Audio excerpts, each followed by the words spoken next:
Hello दोस्तों, ET films में आप सभी का बहुत बहुत स्वागत है दोस्तों। तो दोस्तों आइए आज के वीडियो को स्टार्ट करते हैं। तो दोस्तों कहानी के स्टार्टिंग में हम देखते हैं जेन को, जो अभी अभी अपना सारा सामान लेकर एक अपार्टमेंट में शिफ्ट हुई है। पहले इस अपार्टमेंट में जेन की आंटी रहा करती थी। जेन की आंटी ने मरने से पहले ये अपार्टमेंट जेन के नाम हट दी थी। बिल्डिंग के अंदर जाने के बाद जेन की मुलाकात होती है मार्था से। मार्था इस बिल्डिंग के फर्स्ट फ्लोर पे रहती है। जेन के साथ बात करते हुए मार्था जेन के साथ उसके घर तक चली जाती है। घर के अंदर जाकर जेन अपने सामानों को अनपैक कर रही होती है और मार्था जेन को उसके दूसरे पड़ोसियों के बारे में बता रही होती है। मार्था जेन से कहती है कि ऐसे तो इस बिल्डिंग में सब कुछ ठीक ही है, बस बिल्डिंग ही थोड़ी सी पुरानी है। मार्था जेन से कहती है कि इस बिल्डिंग में जितने भी लोग रहते हैं उनसे ज्यादा बातचीत मत करना। तो जेन मार्था से पूछती है क्यों। तो मार्था जेन से कहती है कि इस बिल्डिंग के लोगों को किसी के साथ ज्यादा बातचीत करना पसंद नहीं। सब लोग यहाँ पे अपना अपना रहते हैं। खास करके तुम्हारे नीचे जो बूढ़ी औरत रहती है उनकी उम्र कम से कम 80 साल है, उनसे बचकर रहना। तो जेन मार्था से पूछती है क्यों। वो मार्था जेन से कहती है कि उन्हें अनजान लोगों से बात करना ज्यादा पसंद नहीं। हमारी आंटी से भी उनकी बिल्कुल भी नहीं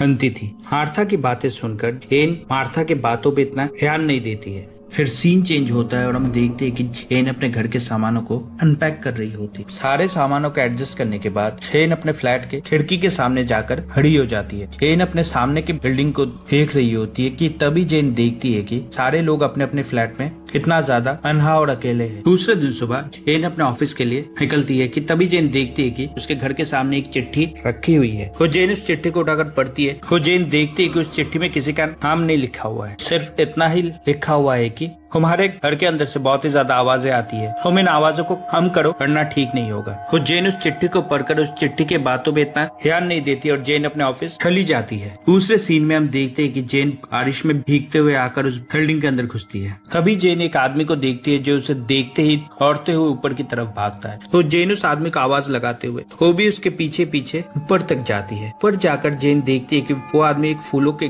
गमले के पीछे अपने सर को झुकाकर खड़ा है। वो जेन उस आदमी को पीछे से आवाज लगाती है। वो आदमी घूमकर जेन की तरफ देखता है। फिर वो आदमी जेन की तरफ देखकर मुस्कुराता है और वो आदमी जेन को हेलो बोलता है। इसका नाम है कॉलिंस और ये इस बिल्डिंग के सेकंड फ्लोर में रहता है। तो फिर जेन भी उसके साथ मुस्कुराकर बात करती है। रात को जेन अपने घर के सामानों को एडजस्ट कर रही होती है। फिर सारे सामानों को एडजस्ट करने के बाद जेन जाकर अपने कमरे के खिड़की के सामने खड़ी हो जाती है। खिड़की के सामने खड़ी होकर जेन खिड़की के बाहर ही देख रही होती है। तभी जेन देखती है कि उसके सामने के बिल्डिंग का एक आदमी अपने हाथों को धो रहा होता है। तो जेन उस आदमी की तरफ गौर से देखती है। तो जेन देखती है कि उस आदमी के हाथों पे खून हगा हुआ है। फिर जेन उस फ्लैट के बगल वाले कमरे पे झांकती है। तो जेन देखती है कि उस आदमी की बीवी बेजान होकर बिस्तर के ऊपर लेटी हुई है। अभी वो आदमी अपना हाथ धोते हुए जेन को देख लेता है। तो जेन उस आदमी को देखकर डर के मारे जल्दी से अपने कमरे के लाइट्स को ऑफ कर देती है और जेन जल्दी से पुलिस को फोन लगाती है। दूसरे दिन सुबह जेन अपने घर के फर्नीचर को फिर से इधर उधर सेट कर रही होती है। तभी हम देखते हैं कि जेन बहुत ही ज्यादा आवाज कर रही होती है। ही तभी